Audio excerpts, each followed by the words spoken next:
조절력이 없어지는 겁니다. 소화력이 줄어드는 거죠. 뭔가 불편하다라는 느낌을 받는 거죠. 양안 조절 균형 검사를 안 한 안경을 썼을 때. 그래서 다시 저에게 오신 거라는 겁니다.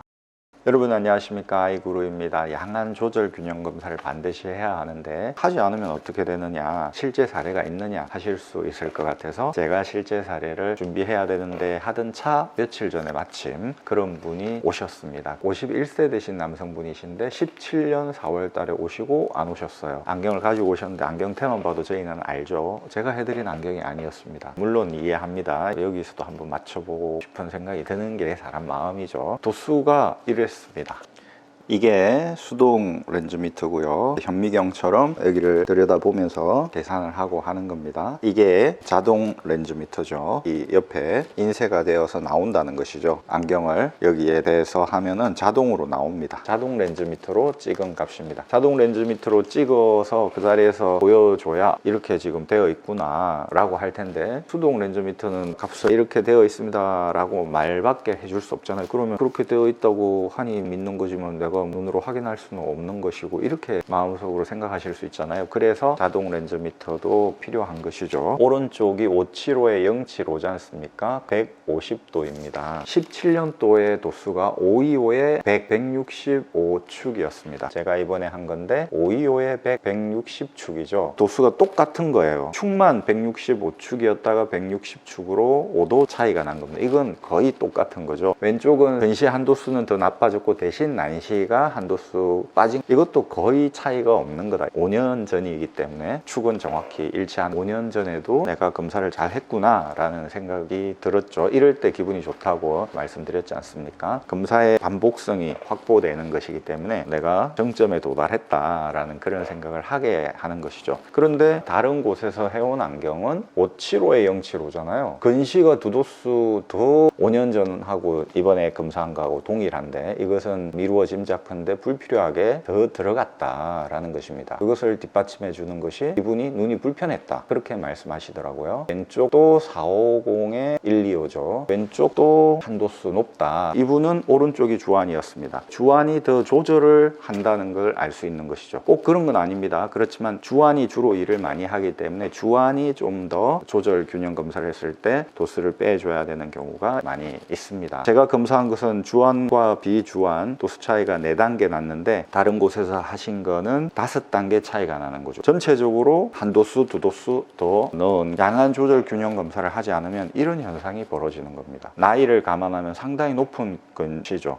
악성 근시라고 하는 것의 기준이 마이너스 600인데 마이너스 525기 때문에 육박할 정도인데 거기서 2단계를 더 넣어버린다. 만약에 제가 양안 조절 균형 검사를 하지 않았으면 저도 이렇게 도수가 나왔을 거고 이대로 안경을 맞춰줬겠죠. 원시일 경우는 조절을 하지만 근시일 경우는 조절을 잘 안 한다라고 했잖아요. 하지만 조절을 조금씩 한다는 겁니다. 사람이 외눈박이 거인처럼 외눈으로 사는 게 아니지 않습니까? 양쪽 눈으로 삽니다. 한쪽 눈씩 가리고 검사했을 때는 핸디캡이 주어지는 거니까 좀 더 잘 보기 위해서 노력을 하게 된다는 것이죠. 힘을 들이게 된다는 것이죠. 그렇게 되면 오차가 생길 수 있다, 오류가 생길 수 있다는 것입니다. 한쪽 눈씩 검사했을 때 오차가 생긴 부분을 양쪽 눈으로 보게 하면서 보정을 해주는 거죠. 그 부분을 없애주는 것, 그것이 양안 조절 균형 검사다라는 것입니다. 비유적으로 말하면 절대적인 빈곤이 있고 상대적인 빈곤이 있잖아요. 절대적인 빈곤은 정말 먹을 게 없고 잠잘 데가 없고 그런 것, 절대적인 빈곤 상태에서는 우리가 다 벗어났잖아요. 원시는 절대적 빈곤에 해당할 수 있고 근시는 상대적 빈곤에 해당할 수 있겠죠. 지금 절대적 빈곤자는 없지만 상대적 빈곤자는 오히려 더 많지 않습니까? 서로 비교를 하는 거죠. 그리고 SNS가 발달하고 와, 친구는 이렇게 넓은 평수에서 사네, 이렇게 맛있는 데 다니네, 인스타그램 같은 데 막 사진 올리잖아요. 나 빼고 다 잘 나가고 다 잘 사는 것 같이 그렇게 느껴지는 시대지 않습니까? 근시인데 조절을 약간씩 하는 것, 불필요하게 수정체가 두꺼워졌다는 것입니다. 이런 것 때문에 근시도가 자꾸 높아지는 거죠. 이분이 2005년부터 저에게 왔었습니다. 오른쪽이 500에 125, 170축이었습니다. 이번에 검사한 게 525에 100이니까 거의 같죠. 근시는 한도수 낮았고 대신 난시는 한도수 높았습니다. 17년 전이겠네요. 왼쪽은 425에 175, 10축이었는데 425에 125, 5축으로 쪽으로 바뀌었죠. 난시가 두 도수 내려간 겁니다. 이렇게 눈이 변하는 거죠. 2005년도와 이렇게 차이가 나는데 많이 차이 난 거는 아니다. 만약에 이분이 17년 전이니까 34세 정도였을 때부터 저에게 오셨는데 안경을 처음 썼을 때부터 저에게 왔으면 이렇게 눈이 나빠지지는 않았겠죠. 이렇게 나빠지는 요인이 이런 상대적인 빈곤 때문일 수 있다는 것이죠. 조금씩 나빠지는.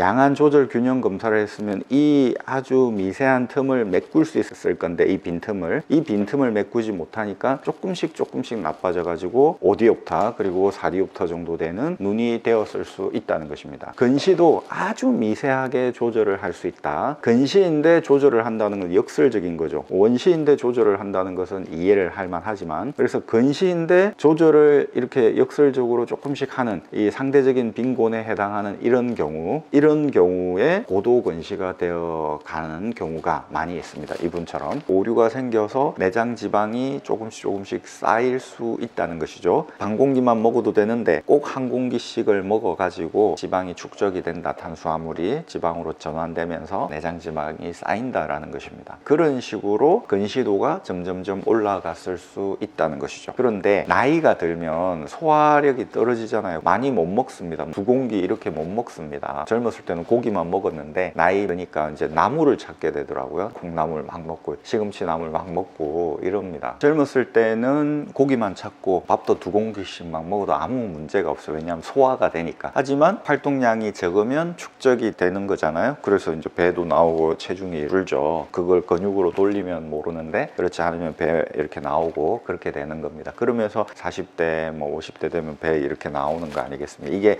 1, 2년 걸리는 게 아니라 10년, 20년 걸쳐서 계속 조금씩 느는 것이죠. 눈도 마찬가지입니다. 반 공기만 먹어도 되는데 한 공기를 계속 먹었다든지 아니면 한 공기 정량을 먹어야 되는데 1.5공기를 먹는다든지 두 공기씩 먹어가지고 이게 양안 조절 균형 검사를 안 해가지고 한쪽이 점점 도수가 높아진다. 이 남성분처럼 도수가 계속 올라가는 겁니다. 올라가도 불편함을 모르는 거예요. 마치 젊은 사람들이 소화력이 있기 때문에 두 공기씩 먹어도 불편함을 모르고 살은 쪄도 내장 지방이 쪄도 불편함을 모르는 것과 마찬가지입니다. 왜냐하면 이 조절력이 충분히 있기 때문에 그걸 커버해 버린다는 거죠. 수정체가 충분히 두꺼워질 수 있는 커패시티가 있기 때문에 도수가 마이너스 525만 넣어도 되는데 575를 넣어도 괜찮아, 조금 두꺼워지면 되지, 내가 이렇게 돼 버린다는 것입니다. 그런데 이분은 그런 식으로 해서 5디옵터까지 왔는데 51세면 이제 눈이 힘이 빠지기 때문에 5디옵터면 475, 450, 마이너스 425, 마이너스 400 이런 식으로 조금씩 내려가야 되는데 오히려 올라갔다는 것이죠. 이 안경을 해주신 원장님께서 이분이 나이가 40대 후반인데 근시도가 더 나빠질 수 있나? 고도 근시이지만 또 나이도 많지만 조절을 혹시 하고 있는 거 아닌가? 도수를 안 올릴 생각을 하면서 검사를 다시 해봤었어야 된다는 것이죠. 이분 같은 경우에 이제 51살이 되었어요. 조절력이 없어지는 겁니다. 소화력이 줄어드는 거죠. 뭔가 불편하다라는 느낌을 받는 거죠. 양안 조절 균형 검사를 안 한 안경을 썼을 때. 그래서 다시 저에게 오신 거라는 겁니다. 도수를 더 낮췄는데도 불구하고 잘 보이고 편하니까 기존 안경에 렌즈를 갈고 테를 하나 하고 렌즈를 하고 이래서 14, 15, 15 되어 있지 않습니까? 총 금액이 44만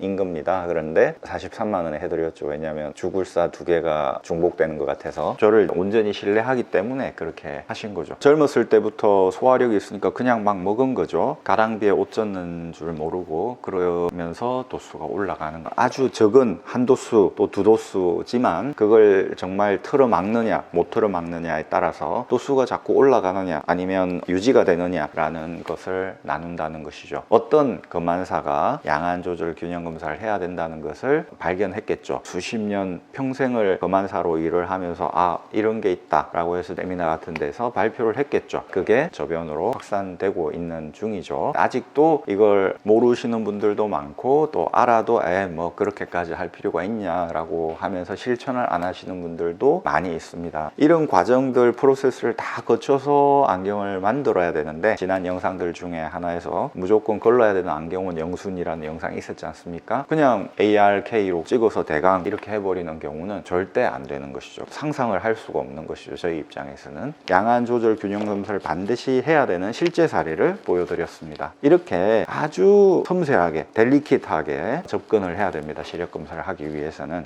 여러분 감사합니다. 또 찾아뵙겠습니다. 아이구루였습니다.